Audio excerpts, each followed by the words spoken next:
Hello, everybody. Scott Golden here with the Pro Wrestling Logic YouTube channel. Welcome to those of you who are new. Welcome back to those of you seasoned veterans of what we do around here. What we do around here is bring about conversations about a variety of wrestling shows, past, present, and, well, can't do future. But anyhow, over 1,100 audios available for your listening pleasure. And we're across several old school like World Class, Mid-South, Smoky Mountain, and new school like AEW, NXT, and WWE main show products. This is the NXT review for Night 2 of Stand and Deliver Takeover, and I wish that ultimately WWE cared about their product as much as they do around WrestleMania season. This is one time of the year that I actually fully can get back into being a fan for at least a couple of nights.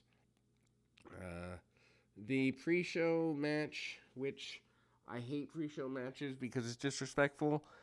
If it's on a card, it's not a pre-show, it's a show. Anyway, Mickie James joins for this as the number one contenders for the NXT Tag Team Championships, which are currently held by MSK, are determined. Killian Dane, Drake Maverick defeat Breezango, Tyler Breeze, and Fandango to become the number one contenders. Breezango comes out and they're dressed like pirates, matching the WrestleMania theme. Maverick frustrates Fandango early, dancing in his direction. Dane tags in and takes Fandango down before tagging Maverick back in and using him as a weapon, a la the foolish Luther and Serpentico thing. On AEW, Fandango takes control, Tilt-A-Whirl backbreaker, and leading to a long heat segment with Breezango, isolating Maverick for too long, which actually to me makes Breezango look weaker because they couldn't get the job done. Maverick flips out of a suplex and uses a bunch of duck and dodge, reaches a tag to Dane for the hot tag, goes nuts on both opponents, takes down Fandango running cross body in a Uranagi, and then he follows up with a senton, hitting a Samoan drop fallaway slam combination in a decent looking power spot. I wish Dane was less touch and go because I think he might have something, even though I don't enjoy him much. I get that the crowd may, but you've got to continually push a guy for it to work. Dane and Maverick set up for a finish. Breeze runs in, saves his partner, gets rid of Maverick. Dane fights off the attack, tags Maverick back in, hits top rope Rana on Breeze. Dane comes in, power bombs his partner onto Breeze for the win. It is what it is. They have some rock person open the show. Who cares about rock acts as part of wrestling? I think it's lame at this point. Anyway, Santos Escobar defeats Jordan Devlin in a ladder match to become the NXT Cruiserweight Champion. Lots of spectacle. Both men are heels going into the match, made it difficult for the crowd to get into it, and Devlin is a guy who has a lot of talent, but his personal issues and the UK aspect with the COVID thing might have halted the push a little bit here. Both men are booked as and acknowledged as Cruiserweight Champion. A bunch of chain wrestling sequences starting off. And then Devlin, he does the overused Uranagi and then a moonsault, Asai moonsault, follows, and Devlin manages to bang into the announce desk on its landing, and then uses the ladder for the first time in the match. Early attempt to climb the ladder leads Devlin to fooling Escobar. Escobar sends him into the propped up ladder in the corner, sending Devlin to the floor. He uses it as a weapon, hits a running knee on the outside. Escobar produces another ladder and props it up and drop kicks a ladder into Devlin Back in the ring, Escobar keeps using the ladder as an offensive weapon for the next several minutes. Escobar climbs to the titles. Devlin tries to stop him. Escobar beats him up and just tries to stomp through him. He sets the ladder up over the top turnbuckle. Devlin reverses. And then Escobar pops up and hits a drop kick. He then launches Devlin into the ladder. Devlin hopped up and almost reaches the championships. Devlin turned all of this into a DDT spot that looks pretty cool. Propped up ladder on the floor comes into play when a dive, and then Escobar throws Devlin into the ladder. Escobar makes fun of Devlin till he gets back in and counters a suplex, dropping him on the ladder. Strike exchange, which proves that people don't like selling. Escobar temporarily gains an advantage and then hits a running knee. Devlin counters, follow-up, Spanish fly, and a slingshot cutter. Surprised we didn't see cutters in the first match because they're all the rage. Devlin sets up ladder near the corner. Both men climbed. They trade strikes, right hands with Devlin, sending Escobar to the mat. Devlin climbs to the top of the ladder and lands a moonsault on Escobar. Nice looking moonsault, but overextended by this point in the match. Devlin nearly reaches the championships. Legado del Fantasma runs out, pushes Devlin off the ladder to the floor, tossing him into the steps in the process. Escobar sends Mendoza and Wilde to the back, climbs for the titles. Devlin stops the climb and tosses a ladder at him before setting up a ladder right next to him. They struggle atop the ladder. Devlin hits a Spanish fly from halfway up the ladder. Devlin nearly reaches the titles.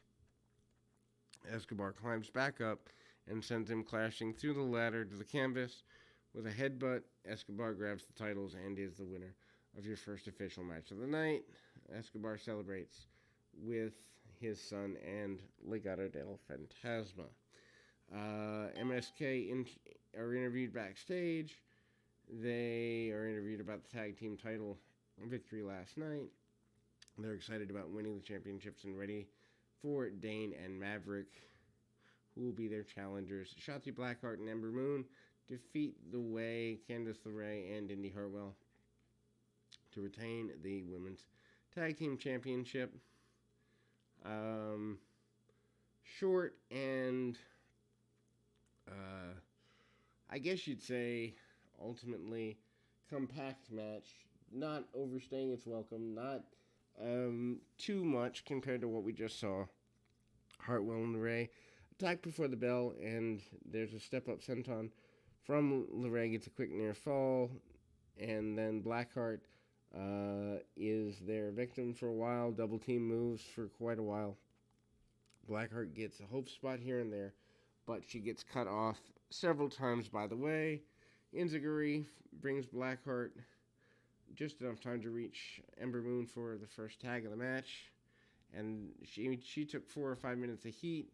Anyway, Ember Moon lays in strikes and nails her with a strong right hand, sets up for the ellipse. Distraction from Hartwell allows LeRae to push Moon down. The Way tries a double team superplex, but Blackheart comes in, leading to a Tower of Doom, and that leads to a near fall for the champions. Then we see The Way continuing to work over Moon until there's a double team. Blackheart enters the match, crossbody on both opponent. Tiger suplex sends LeRae to the floor. Blackheart tries a dive. Blackheart is not caught, and she goes bouncing into the barricade. Ouch. Anyway, Moon takes out The Way with a dive before tagging Blackheart in. 4 double team moves for near fall. LeRae rolls Blackheart for near fall, and Moon sends to the floor. Hartwell comes in for a double team. of their own for near fall. Blackheart fights out with Enziguri and hits the double ellipse on both opponents. Diving senton from Blackheart gets a win and they retain. NCAA and Olympic amateur wrestler Gabe Stevenson, shown in the crowd during this. Johnny Gargano with Austin Theory defeats Bronson Reed to retain the North American Championship. This was a bit of a surprise. Decent mid-card match takeover. Nice. Bruce Pritchard calls a come-up match. Reed comes after Gargano early and actually does a lot of decent, I guess you'd say, athletic work for his size. He uses an overhead press slam and a fallaway slam.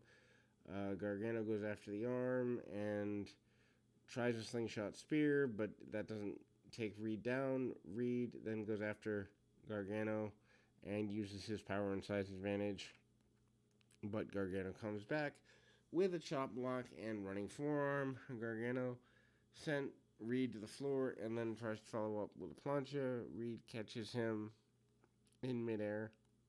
Gargano escapes the grip and the challenge and thrusts him into the corner of the announce desk. Reed goes for a seated splash. Gargano rolls out of the way, lands a diving crossbody, gets not even like maybe a 1 1/4 count. Gargano then targets the ribs of his opponent, goes after him for a beatdown. Reed comes back and turns a dive into a power slam. Beautiful move. He hits a bunch of forearms and a corner splash, and then nails a choke slam on Gargano. Gargano takes a whole lot of punishment in this match overall. Reed then hits a vertical suplex. Gargano tries to get a bunch of knees, but Reed maintains control and turns it into a Death Valley driver. Cool spot there. Gargano manages to tie Reed up in the corner, takes control with an enziguri and a backstabber. He lands a thrust kick on Reed. Reed follows up into a vertical suplex. Reed then busts open Gargano and gets him up in the electric chair. Gargano turns into a reverse Rana. Gargano applies the no escape. Reed reaches the ropes, breaks the hold just barely. Gargano attempts one final beat. Reed catches him, tosses him back in the ring with a splash mountain.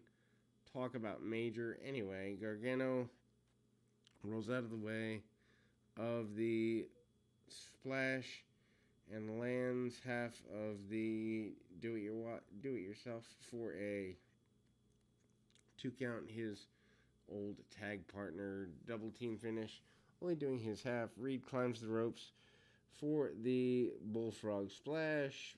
Theory distracts him.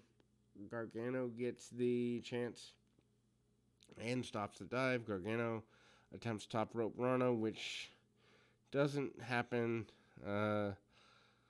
And Reed hits a power bomb, but then goes for the cover. Theory puts Gargano's foot on the ropes at the last minute.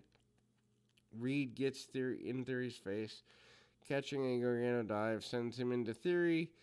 Theory then takes a bullet for Gargano, and Reed hits a dive.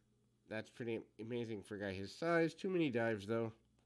Back in the ring, Reed counters the one final beat into a slam.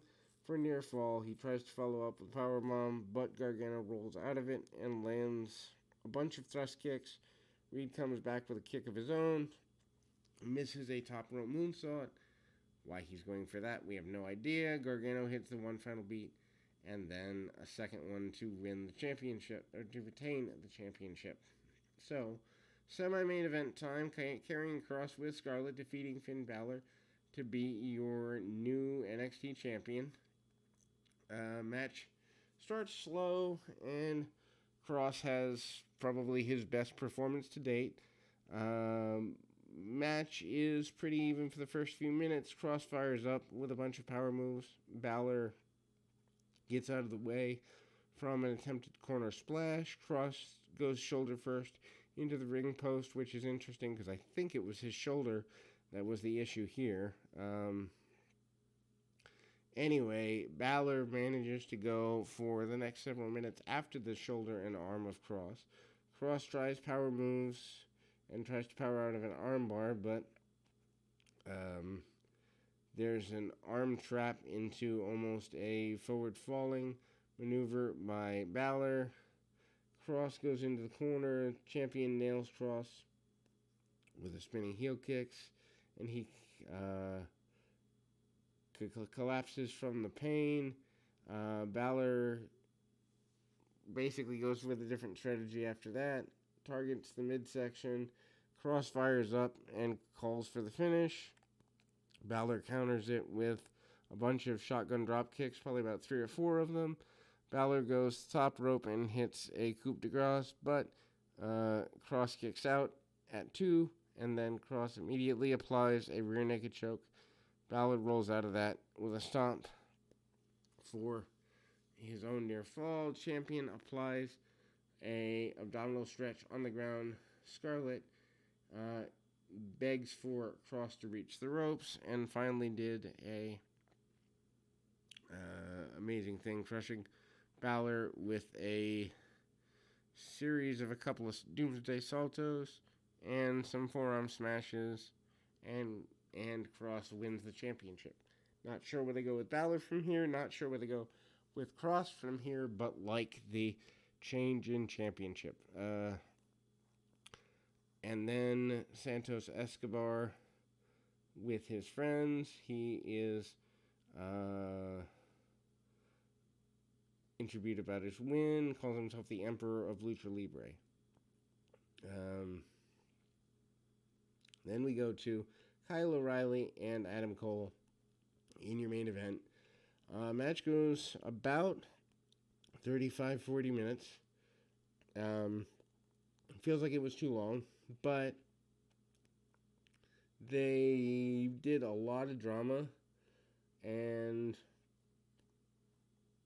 probably one of the more violent in terms of striking and intense stuff in this non-sanctioned or unsanctioned match.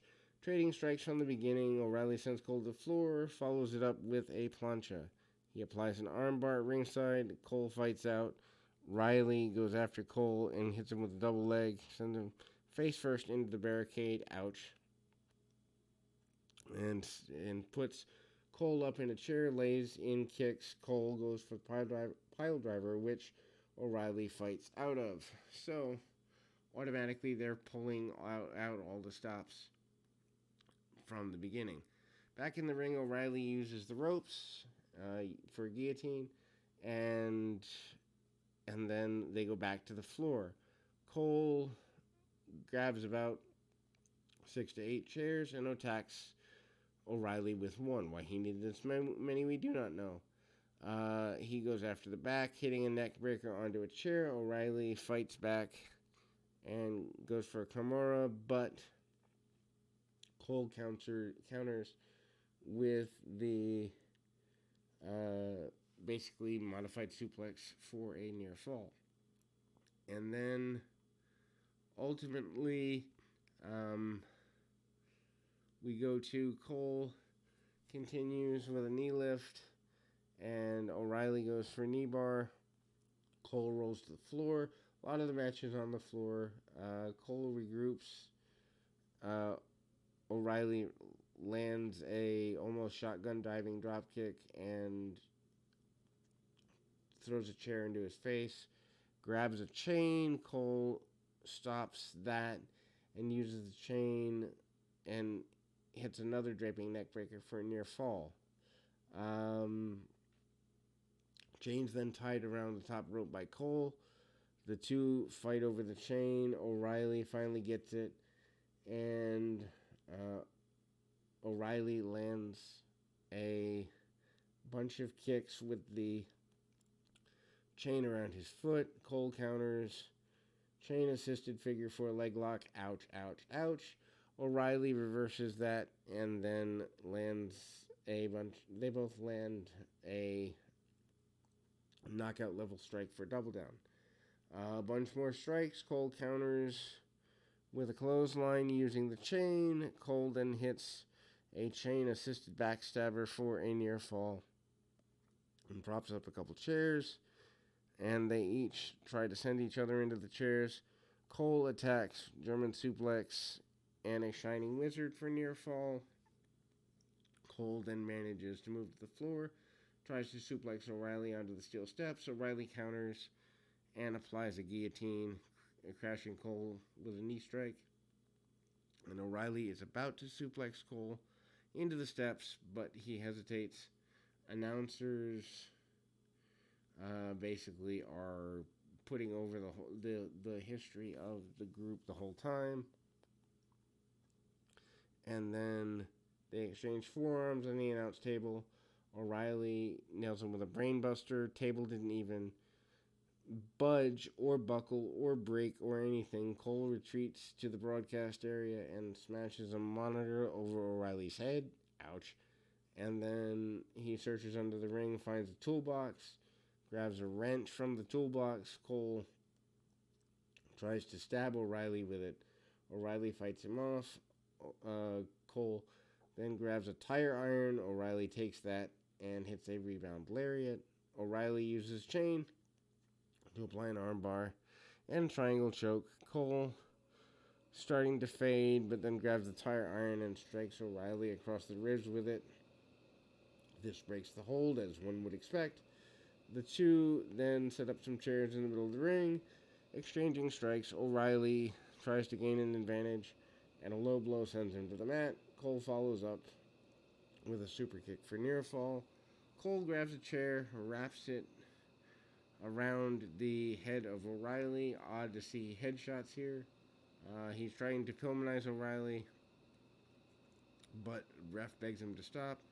Cole nails the official with a right hand and then hits the Panama Sunrise. Official can't make the count.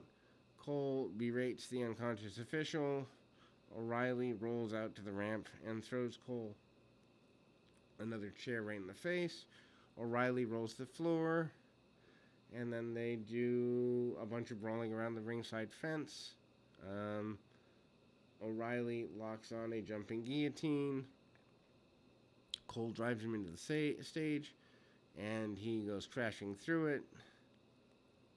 They kick the side of the stage out and pulls O'Reilly through the wreckage. Both men are bloodied from the bump through the stage, and Cole is bleeding on his hand, O'Reilly on his back. Cole crushes O'Reilly with a brainbuster into the steel steps. Ouch. And then he rolls O'Reilly into the ring, covered, but O'Reilly just barely gets the shoulder up. Cole pulls down the knee pad, goes for the last shot. O'Reilly collapses to the mat before he could hit it. O'Reilly avoids another try. Locks on a knee bar on both legs. Cole then fights out. Hits a right hand with the chain, all the way back to the chain from the beginning of the match. Cole goes for the Panama Sunrise. O'Reilly counters it into a Death Valley driver and a soccer kick. O'Reilly hits the last shot of his own with the closest near fall of the match. O'Reilly wraps a chair around Cole's ankle and sets up for diving stomp. Cole pops up and nails him with a chair. Cole then pops O'Reilly in the corner and berates him by saying he's always better than him. O'Reilly sends him to the mat with a low blow. O'Reilly wraps the chain around his knee and hits a diving knee drop and picks up the win. Cole is stretchered out after the match. This is a brutal match. This is probably better than anything that's going to be on Mania. This is what happens when WWE is good. Worth going out of your way to see this takeover, and we'll be back with more right after this.